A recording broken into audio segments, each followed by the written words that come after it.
오늘 나타난 인물을 먼저 좀 살펴보시겠습니다. 아그리파 왕 버니게, 베스도 이렇게 나옵니다. 아그리파 왕은 이제 분봉왕이죠. 그래서 갈릴리 지역을 이제 섬기는 분봉왕으로 세워진 자였고, 버니게는 아그리파 왕의 이제 여동생입니다. 여동생. 그리고 베스도는 총독으로 로마에서 파견돼서 이제 예루살렘 지역 유대 땅을 다스리는 총독입니다. 총독을 저희가 성경에 보면은 세 명을 보게 됩니다. 첫 번째 누가 있죠? 예수님을 십자가에 못 박히게 한 빌라도. 그 다음에 이제 베스도가 서기 전에 벨릭스라는 총독이 이제 한번 섭니다.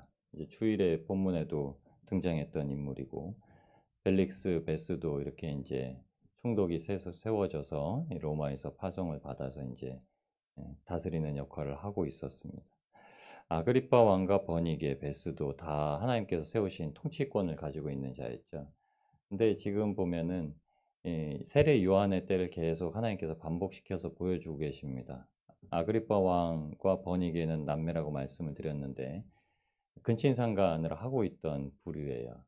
그러니까 버니게가 이혼하고 오빠 집에 돌아와서 이제 오빠가 머물렀는데 역사적인 기록으로는 근친상간 불륜의 관계였다 이렇게 얘기를 합니다.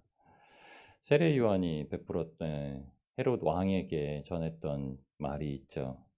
그가 헤로디아와 같이 살게 된 동생의 아내였던 헤로디아를 취하여서 살게 됐던 것이 옳지 않다라고 말했던 유대 사람으로서 행하지 못할 일들에 대해서 얘기를 해줍니다.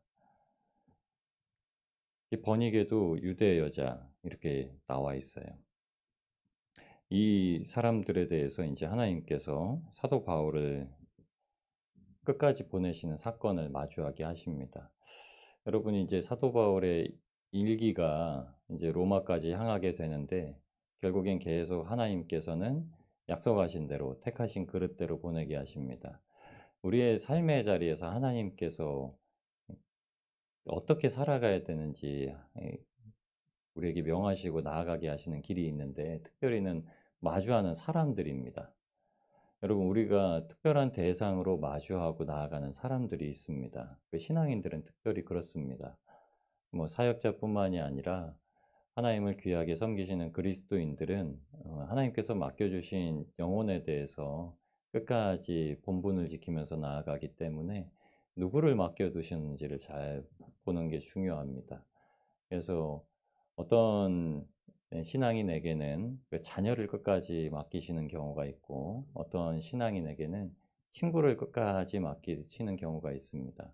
감당하게 하시는 일이 있는데 끝까지 놓지 않아야 되는 구령의 끈이 있습니다. 기도의 목사님이라고 불렸던 조지 물려 목사님이 그러셨죠. 고아도를 거두고 고아에 대해서 하나님께서 맡기신 것처럼만 생각이 되는데 조지 물려 목사님은 친구가 회심하지 아니하고 예수님을 믿지 못한 것에 20년이 넘도록 기도를 하셨습니다. 그러니까 하나님을 기대하고 기도하신 거죠. 그럼 그 한 사람을 위해서도 그 목사님을 세우신 거죠. 저와 여러분에게도 그런 사람들이 있습니다. 끝까지 놓지 못하는 하나님께서 맡기신 영혼. 하나님께서 한번 명하셨다고 그러면은 절대 놓을 수가 없는 끈이죠. 그게 오늘 사도 바울에게 나옵니다. 사도 바울이 이제 하나님의 말씀을 따라서 계속 앞으로 나아가게 되는데 오늘 베스도가 사도 바울을 봤더니 버니게랑 이제 버니게가 아니라 벨릭스랑 똑같이 아무런 죄의 항목이 없는 겁니다. 로마는 법대로가 이게 중요합니다. 그래서 로마서는 법대로가 많이 나오죠. 죄의 법, 생명의 법, 그래서 법대로를 굉장히 강조합니다. 로마에 있는 사람들은 아주 이 법의 치리에 대한 것들에 대해서 굉장히 중요하게 여기고 있었습니다. 우리도 그렇게 여기죠. 하나님의 법에는 굉장히 중요하게 여기죠. 하나님의 법을 중요하게 여기면 세상에서 공적으로 이루어진 법에 대해서 굉장히 중요하게 여겨야 되는 거죠. 사도 바울이 이제 하나님 앞에 나와서 하나님께서 이방인을 왕을 위해서 세운 그릇이라고 택하신 그릇이라고 말씀하셨을 때 이 번이게를 통하여서 다시금 어떻게 네가 예루살렘으로 다시 가서 변론을 하겠냐 이렇게 물어봅니다. 왜냐면은 베스도 총독이 거하는 곳은 원래 가이사라라는 지방입니다. 근데 예루살렘에 잠깐 유대인의 환심을 사기 위해서 방문을 하는 경우가 있었는데 그때 예루살렘에 방문해서 처음 바울을 마주하게 됐고 그 바울에 대해서 벨릭스 총독하고 얘기를 해봤더니 뭐 별 아무 문제도 아닌 거예요. 그러니까 관심 없는 항목입니다. 로마에는 여러 가지 종교가 있었고 유대인가 섬기던 유대인이 섬기던 종교도 그냥 그 종교 중에 하나, 신앙도 종교 중에 하나라고 여기고 있었고 그에게 어떤 자기들 간의 종교적인 문제였지 아무런 사람을 해할 만한 형벌을 줄 만한 문제가 없었다고 얘기하는 거죠. 그래서 아그리빠 왕과 버니게가 베스도에게 문안하러 왔을 때 이렇게 얘기를 합니다. 성경에서 신기한 사실을 말해주는데 누가복음 23장 12절에 보면 헤롯과 빌라도가 전에는 원수였으나 당일에 서로 친구가 되니라 이렇게 얘기합니다. 그러니까 유대인이었던 왕과 분봉왕으로 세워졌지만 유대의 통치자로 세워졌던 왕과 로마에서 파견된 총독과는 좀 앙숙이죠. 어떻게 보면 권력 싸움에 대해서도 앙숙이고 그러니까 유대인은 이방인을 좀 모욕하는 입장이었고 이방인은 유대인의 그런 편협함을 되게 싫어하는 부류였기도 했습니다. 그러니까 서로 상충되는 부류였습니다. 그런데 예수님을 십자가에 못 박는 데는 친구가 됐다라고 성경에 이렇게 기록을 합니다. 근데 오늘 아그리빠 왕과 그다음에 베스도도 그렇게 얘기를 합니다. 사도 바울의 문제에 대해서는 서로 이렇게 막 의견을 냅니다. 사도 바울이 막 변론을 한 게 아니라 어디서 변론할 거냐 막 이렇게 오히려 얘기합니다. 하나님께서 붙들고 계시다는 사건이죠. 하나님께서 미리 예비하셨고 하나님께서 붙들고 계시다는 것들을 끝까지 알려주시는 겁니다. 사도 바울이 내가 왕에게까지 나아가야 됩니다. 이렇게 얘기한 게 아니라 베스도는 이렇게 얘기합니다. 21절에 바울은 황제의 판결을 받도록 자기를 지켜 주기를 호소함으로 내가 그를 가이사에게 보내기까지 지켜두라 명하였노라. 이렇게 얘기합니다. 여러분 하나님께서 우리 인생에게 약속하신 말씀이 있다면 그 말씀을 붙들고 끝까지 나아가시면 하나님께서 환경도 보호하시고 하나님께서 이루실 일들을 위해서 우리를 지키시고 계십니다. 그 일을 반드시 신뢰하시고 나아가시길 주님의 이름으로 축복합니다. 그래서 지금 보여주시는 건 지금 가장 큰 권세를 계속 마주하고 계세요. 사도 바울에게 약속하셨던 왕에게, 그럼 아그리빠 왕에게도, 그리고 베스도에게도. 근데 성경에는 재밌는 사실은 가장 큰 권세라고, 세상에서 가장 큰 권세라고 여겨지는 가이사에게는 도달하지 않은 걸로 이제 사도행전은 결론을 맺습니다. 하나님께서 친히 싸우시는 그 세상의 가장 큰 권세. 그래서 육신의 가장 큰 권세가 아니다라는 것을 성경은 밝히고 있죠. 사도 바울도 그걸 증거합니다. 우리가 싸울 대상은 혈과 육이 아니라 공중 권세 잡은 자와의 싸움이다. 혈육이 아니다. 그래서 선으로 악을 이겨라. 그렇게 얘기합니다. 악인에게 선을 쌓으라. 그게 하나님께서 그리스도인에게 복음을 들고 걸어가게 하신 주 목적이기도 합니다. 복음은 그렇습니다. 복음은 복된 소식이죠. 세상의 복된 소식은 절대 세상을 반론하는 소식과 같이 겸하여 올 수가 없습니다. 세상에 우리가 심판을 전하는 것도 심판의 때는 예수님을 믿는 자들에게 가장 복된 때이기 때문에 그렇습니다. 심판의 때는 믿지 아니하는 자들에게는 두려운 때이지만 믿는 자들에게는 하나님의 위엄을 전하는 그때이기 때문에 그렇습니다. 여러분, 저와 여러분에게 하나님께서 사도 바울처럼 인생의 여정을 걸어가게 하실 때 마주하게 하는 사람들이 있습니다.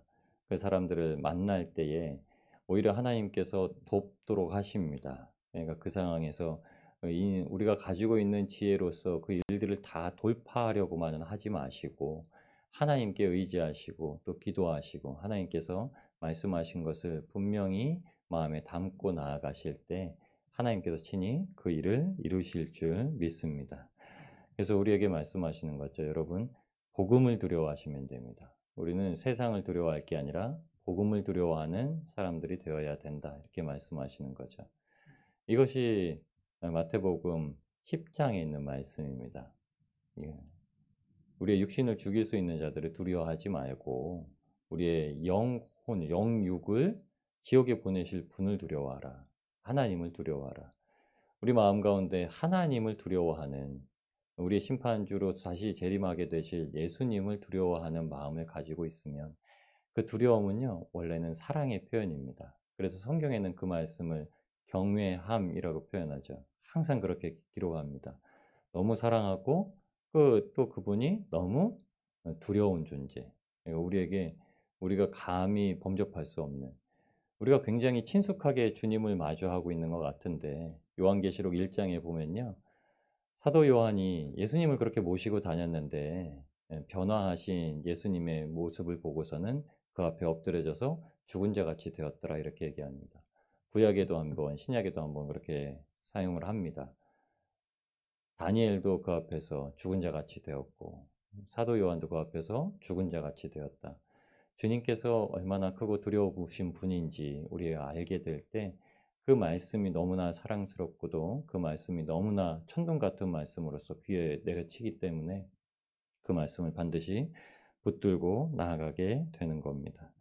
여러분, 그래서 베스도처럼 하나님께서 일하시는 그 사람들을 항상 보시고 우리를 위해서 세상의 변론까지 들어서 하나님의 복음을 전하게 하시려는 목적이 무엇인지 잘 바라보시길 바랍니다. 베스도가 아그리빠 왕에게 얘기하자 아그리빠 왕이 이렇게 얘기합니다. 그럼 내가 바울에게도 한번 들어봐야겠다. 근데 바울이 나가서 하는 얘기는 똑같은 얘기를 합니다. 예수님께서 죽고 부활하신 얘기, 우리가 부활의 소망을 가지고 있는 얘기, 아무 다른 것은 전한 것이 없고 그것을 나타냈던 얘기, 딱 이것만을 얘기합니다. 세상이 사람들의 마음을 얻고자 그렇게 할지라도 하나님께서는 사람들의 마음을 돌이키시는 사건을 우리에게 주십니다. 앞으로 나아가는 길만이 우리에게 생명길입니다. 그래서 사도 바울이 얘기했죠.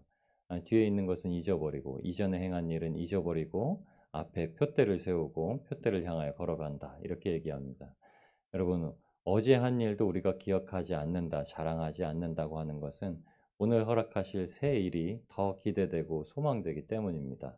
오늘도 하나님께서 저와 여러분에게 허락하신 하루가 있습니다. 그날 가운데 하나님께서 예비하신 일을 바라보시고 하나님께서 우리에게 어떤 크신 일로서 기쁨을 더하시고 하나님께서 영광을 받으시기를 원하시는지 오늘도 기도 가운데 주님과 교통하시며 나아가시는 복된 날이 되시길 주님의 이름으로 축복합니다.